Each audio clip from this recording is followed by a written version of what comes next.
Assalamu alaikum friends. I'm Mohammad Irfan, CEO and founder of Worldwide Consultants LLC.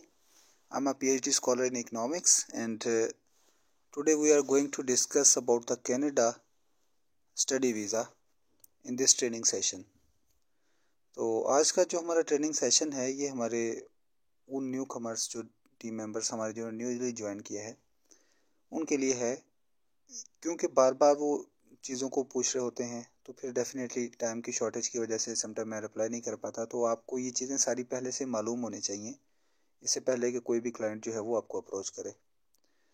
तो Canada के बारे में हम देखेंगे कि कनाडा में सबसे पहले तो इसकी थोड़ी सी इम्पोर्टेंस के ऊपर हम बात करते हैं कि डेफिनेटली कनाडा एक वेलफेयर स्टेट है, आपको पता है, और पाकिस्तान से हर दूसरा बंदा जो है वो चाह रहा है कि वो कनाडा जाए और वहाँ पे उसको फैसिलिटीज़ हैं। डेफिनेटली आपकी लाइफ जो है वो इजी है, सिक्योर है, वेलफेयर स्टेट है।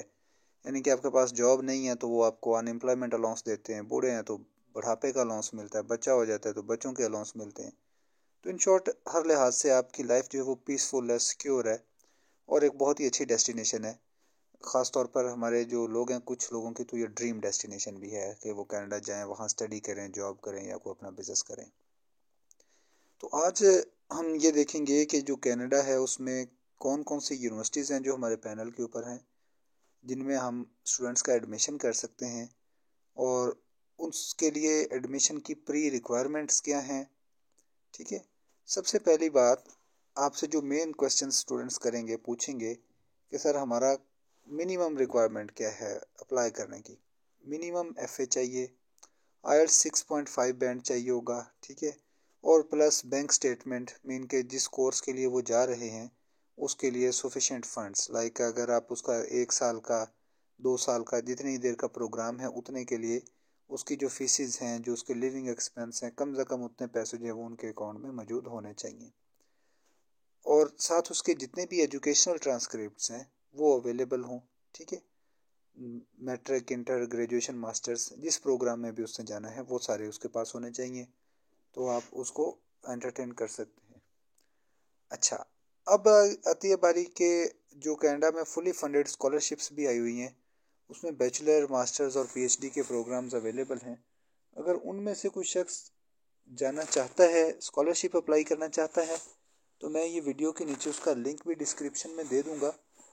फुल ब्राइट स्कॉलरशिप्स हैं, खुद से अप्लाई कर सकते हैं। अगर कोई खुद से अप्लाई नहीं कर पा रहा तो हम एक नॉमिनल सर्विस चार्जेस उनसे लेंगे, हम उनके बिहाफ पे उनका अप्लाई कर देंगे। ठीक है, दूसरे नंबर पे हमारे पास कौन से कॉलेजेस हैं, उनकी फ़ीस कितनी है, ठीक है, और वहाँ पे स्टूडेंट की जो लिविंग कॉस्ट है वो कितनी आ रही है। ये वो क्वेश्चन है जो बार बार पूछे जा रहे होते हैं और बार बार आ रहे होते हैं। तो सबसे पहली बात, आपके कनाडा की जो सिलेक्शन है वो लोकेशन के ऊपर डिपेंड करती है कि आप किस लोकेशन पे जा रहे हैं, उसके हिसाब से यूनिवर्सिटी की फ़ीस होगी। ऑन एंड एवरेज अगर हम बात करेंगे तो इसकी फ़ीस स्टार्ट हो जाएगी 7,000 कनेडियन डॉलर से, जो कि तकरीबन 25,000 कनेडियन डॉलर तक जाती है। कम से कम 7,000 और ज़्यादा से ज़्यादा 25,000 कनेडियन डॉलर। जो डिप्लोमाज हैं, लाइक लैंग्वेज प्रोग्राम है 6 मंथ का, 1 ईयर का, 9 मंथ का डिप्लोमा है, उनकी फ़ीसेज़ ये हैं 7,000, 8,000, 10,000। जो डिग्री प्रोग्राम है वो 13,000, 12,000 से स्टार्ट होती है, और मास्टर्स की उससे ज़्यादा है, फिर एमफिल की उससे ज़्यादा, पीएचडी की उससे ज़्यादा। तो ये एनुअल फ़ी जो है वो मैं आपको बता रहा हूँ कि 23,000 डॉलर तक चली जाएगी, और ये कैनेडियन डॉलर में है। अब यहाँ पे कनाडा के अंदर ओंटारियो में टर्नेट यूनिवर्सिटी है, लॉरेंट यूनिवर्सिटी है, और university of price Edward island, ये एडवर्ड आइलैंड के ऊपर है। थॉमसन रिवर यूनिवर्सिटी है, ये ब्रिटिश कोलंबिया की, और माउंट एल्सन यूनिवर्सिटी और निप्सिंग यूनिवर्सिटी ओंटारियो। इसके बाद नेक्स्ट जो है, जो Trent University Peterborough Ontario, Acadia University Scotia का, न्यूयॉर्क इंस्टीट्यूट ऑफ टेक्नोलॉजी, और Fairleigh Dickinson University Vancouver British Columbia, और Mount Royal University Calgary Alberta में है, और मैकेवन यूनिवर्सिटी एडमॉन्टन में अल्बर्टा में है। ये वो यूनिवर्सिटीज़ हैं जो हमारे पैनल के ऊपर हैं, बाकी और भी हैं वो भी मैं आपको बताता हूँ। अब ये है कि हर यूनिवर्सिटी में मल्टीपल प्रोग्राम्स हैं, कुछ ऑनलाइन हैं और कुछ वहाँ पे जाके फ़ेस टू फेस हैं।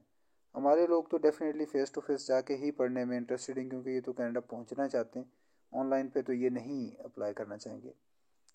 अब ये है कि जो ये यूनिवर्सिटीज़ हैं, इसमें स्टूडेंट का एडमिशन होने के बाद कनाडा से वो फ्लाई करता है, तो वो पूछता है जी टिकट कितने का आएगा।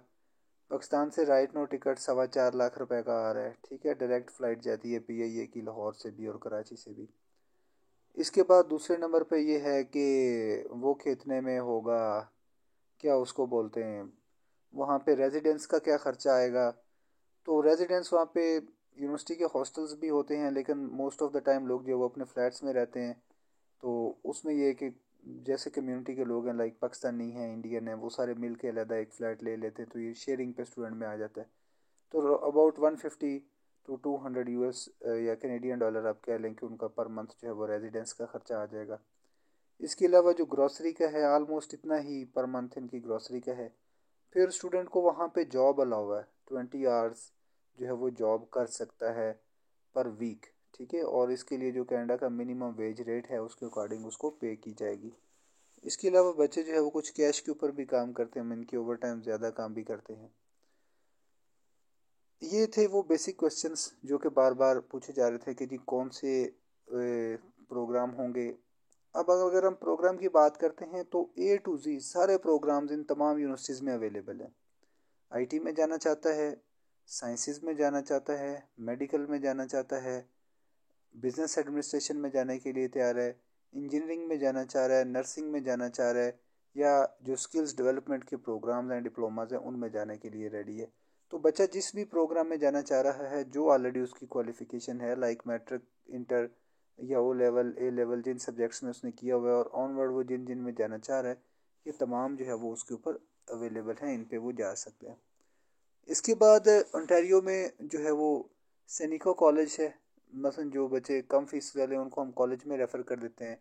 शेरिडॉन कॉलेज है, और कॉनेस्टोगा कॉलेज, और इसके अलावा जो है वो हैम्बर कॉलेज, ठीक है। ये भी टोरंटो के अंदर है, ओंटारियो में। तो ये कॉलेजेस हैं हमारे पास पैनल पे। इसके बाद Kings University college, Coast Mount college, Stemberg college, Saint Lawrence college at Canadian college, ये वैनकूवर ब्रिटिश कोलंबिया में है। और त्रिबस इंस्टीट्यूट मॉन्ट्रियल में है। Ascenda school of management Vancouver British Columbia में है। कनाडा कॉलेज मॉन्ट्रियल में है। Burlington college Burnaby British Columbia में है।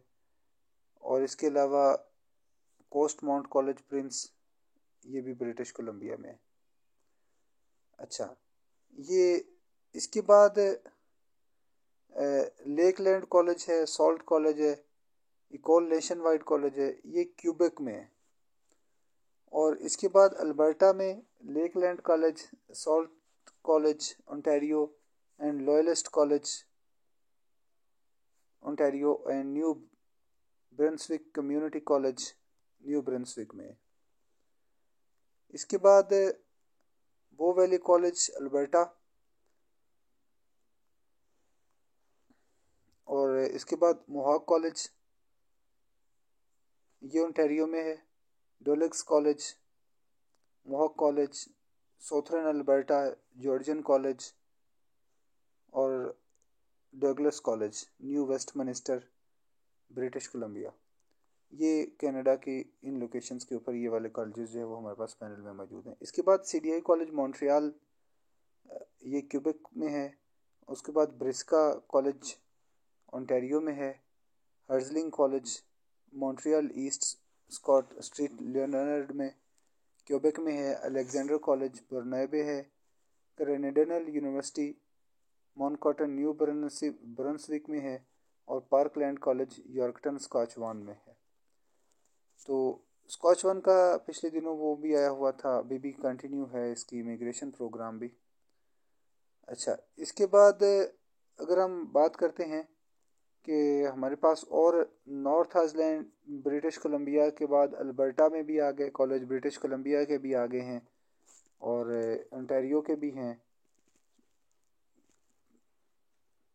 ये सारी कॉलेजेस की लिस्ट है पूरी जो हमारे पास अवेलेबल हैं, ठीक है। उसमें Cape Bretons, Trinity Western University, British Columbia, Vancouver Island University, University of the Fraser Valley, ठीक है, international college of Manitoba and Meritics college, Focus college Columbia, Commonwealth college Winnipeg,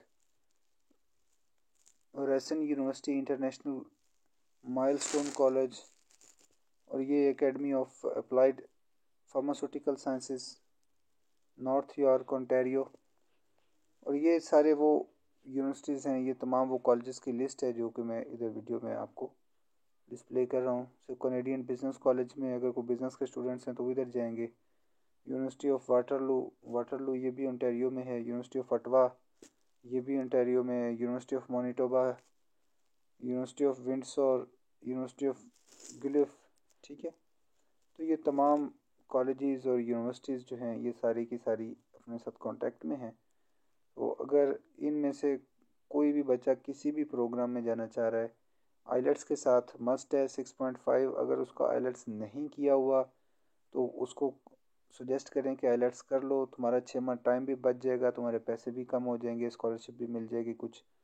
अगर वो कोई ऐसा नालायक आदमी है नहीं आइलेट्स कर सकता तो फिर उसको लैंग्वेज प्रोग्राम लगा के डिग्री प्रोग्राम में करवा देंगे, लेकिन ये कि फिर उसका $5,000 से $6,000 जो है वो एक्सपेंस उसका बढ़ जाएगा।